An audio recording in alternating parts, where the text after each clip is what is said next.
What we're doing and the game that we're making is a Bioshock game, but it's not Bioshock 1. It's something new. Bring us the girl and wipe away the debt. That was the deal. The details elude me now. But the details wouldn't change a goddamn thing. The game is set in 1912, and so that comes with its own set of baggage if you want to really portray 1912 in a realistic form, because that's, I think Columbia needs to feel authentic for players to have buy-in to the world and want to explore the world.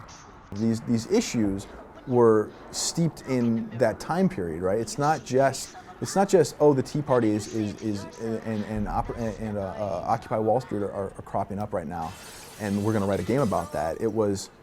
This is what was happening in 1912, and we want to be true to that time period. And I think it's really interesting that those problems now history tends to be cyclical, and it's starting. These problems are coming back again. So I think it's more coincidence than anything, but it's also really fascinating to, like, from a history buff standpoint, to sort of sit back and sort of see this cycle start to happen again. It's just a postman. He didn't hurt anybody. It's DeWitt! It's DeWitt! People always say, like, do you think, like, there's stuff that video games shouldn't talk about or shouldn't address? And my answer is no, because books can, movies can, television can, comic books can, right? Like, what makes games so different just because it's interactive?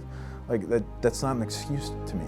When you sort of look back at the end of the story after you've played, and you try to imagine the story and the characters without the racism, without the class warfare between the Vox and the Founders, without the religion, those elements all are informed by the characters in the world. And if you take that out, the story becomes lesser, and it ultimately doesn't work because it's so central to what's happening in the game. Much in the same way that if you look at Bioshock 1, the saving and the harvesting of the little sisters, right? That's infanticide. Oh my God, this game is killing children.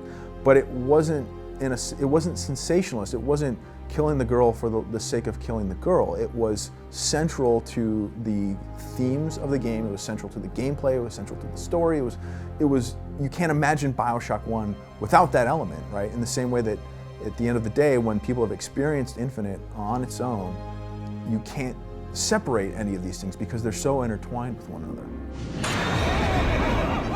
Elizabeth!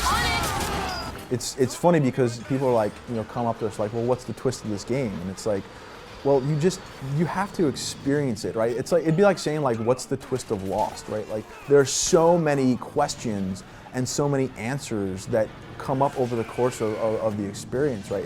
It's not one central thing. This is much richer and deeper and complex, and the ending is like unlike anything that I think has ever been seen before in a game. That there's so many layers that people are really going to have to sort of dive into and continue to debate about long after the credits have rolled.